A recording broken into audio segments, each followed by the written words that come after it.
श्री स्वामी समर्थ. नमस्कार. मी नंदिनी माझ्या यूट्यूब चॅनलवर तुमचं खूप मनापासून स्वागत करत आहे. तुमच्या मनातील सर्व चांगल्या इच्छा स्वामी महाराज पूर्ण करो ही स्वामींच्या चरणी प्रार्थना करते आणि आजच्या नवीन व्हिडिओला सुरुवात करते.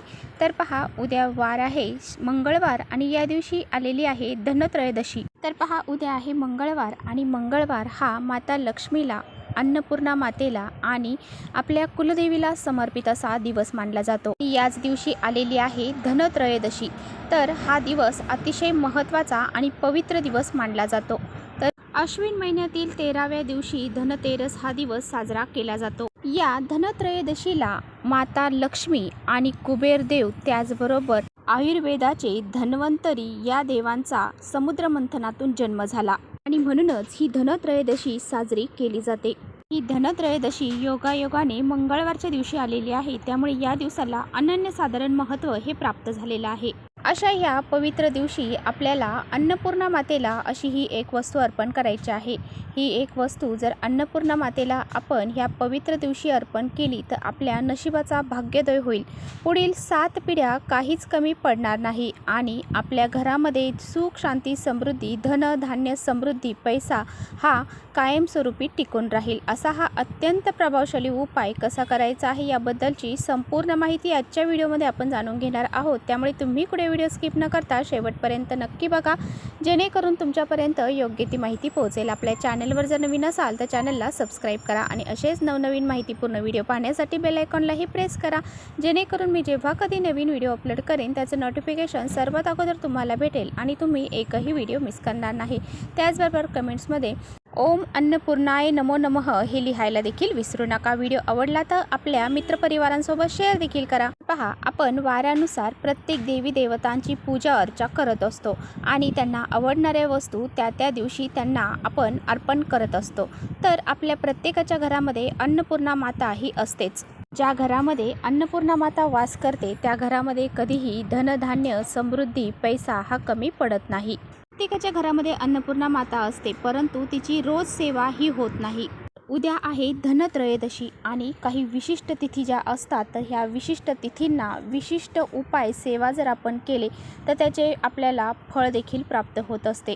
अन्नपूर्णा माता जी आहे तर ती पार्वती मातेचाच एक अवतार मानला जातो आणि तिचा जन्म जो आहे तर तो अक्षय तृतीयेला झालेला आहे. आणि पहा, आपल्या हिंदू धर्मामध्ये जेव्हा मुलीचं नवीन लग्न होतं तेव्हा प्रत्येक आईकडून म्हणजे माहेरून त्या मुलीला सासरकडे जाण्यासाठी अन्नपूर्णा मातेची मूर्ती ही दिली जाते, जेणेकरून त्या घरामध्ये तिच्या रूपामध्ये अन्नपूर्णाचा वास राहील. अन्नपूर्णा मातेची पूजा ही आपण स्वयंपाकघरामध्ये देखील करू शकतो, परंतु अन्नपूर्णाची मूर्ती जी आहे तर ती अशीच आपल्याला ठेवायची नाही, ती तांदळात किंवा गव्हामध्ये तुम्हाला ठेवायची आहे. जर तुम्ही देवघरामध्ये तुमच्या अन्नपूर्णा मातेची मूर्ती ठेवत असाल तर तुम्हाला त्यामध्ये थोडेसे तांदूळ ठेवायचे आहेत, वाटीमध्ये तांदूळ ठेवायचे आहेत आणि त्यानंतरच ही मूर्ती त्यावरती ठेवायची आहे. अशीच मूर्ती तुम्हाला त्या देवघरामध्ये ठेवायची नाही. आता आपल्याला धनत्रयोदशीला माता लक्ष्मी, कुबेरदेव आणि धन्वंतरी देव यांची पूजा तर करायचीच आहे, त्याचबरोबर आपल्याला अन्नपूर्णा मातेची देखील पूजा करायची आहे.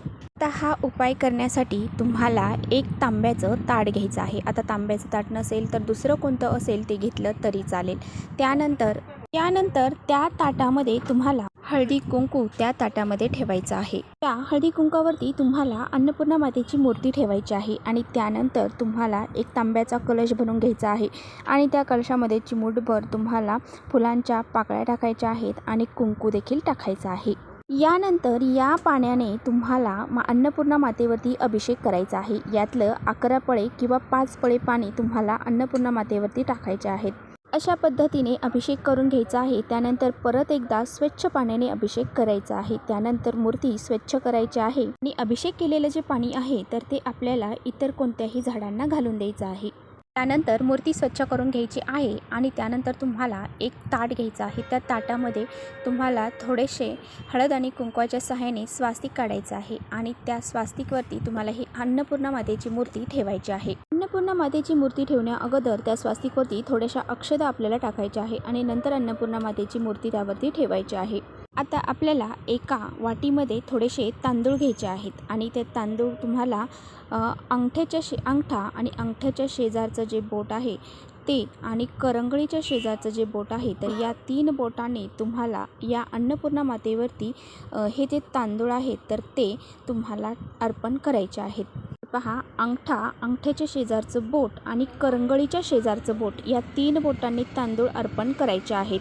अन्नपूर्णा मातेवरती तुम्ही जेव्हा तांदूळ अर्पण करणार आहात तेव्हा तुम्हाला ओम अन्नपूर्णाय नमः, ओम अन्नपूर्णाय नमः या मंत्राचा जप करत हे तांदूळ अर्पण करायचे आहे।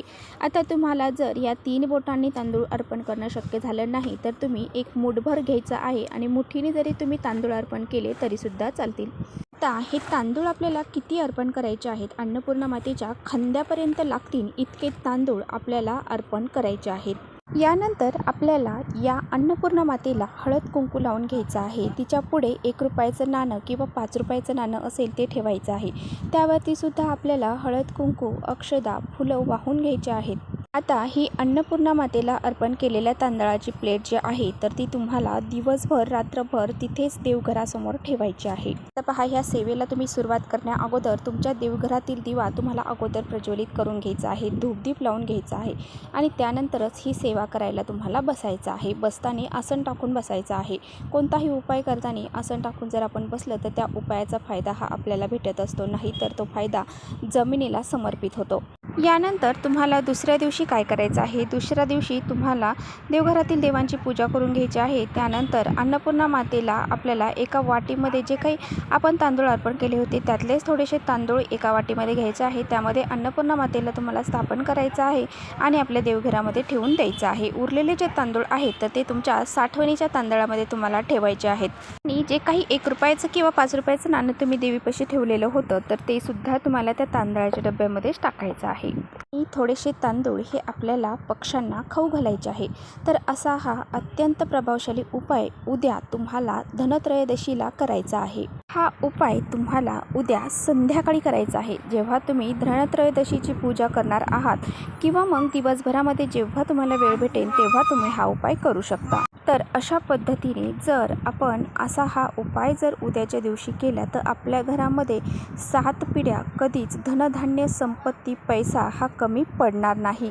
घरामध्ये सतत लक्ष्मीचा वास राहील। आणि पहा, जर तुम्हाला मासिक धर्म, सुतक किंवा अजून विटाळ वगैरे काही असेल तर तुम्हाला हा उपाय करता येणार नाही। घरातील इतर व्यक्तींनी केला तरीसुद्धा चालेल। तर चला, इथेच थांबवते माझा व्हिडिओ आवडला असेल तर नक्की लाईक करा। चॅनलवर नवीन असाल तर चॅनलला सबस्क्राईब करा। परत भेटूया अशाच छानशा व्हिडिओसोबत। तोपर्यंत श्री स्वामी समर्थ।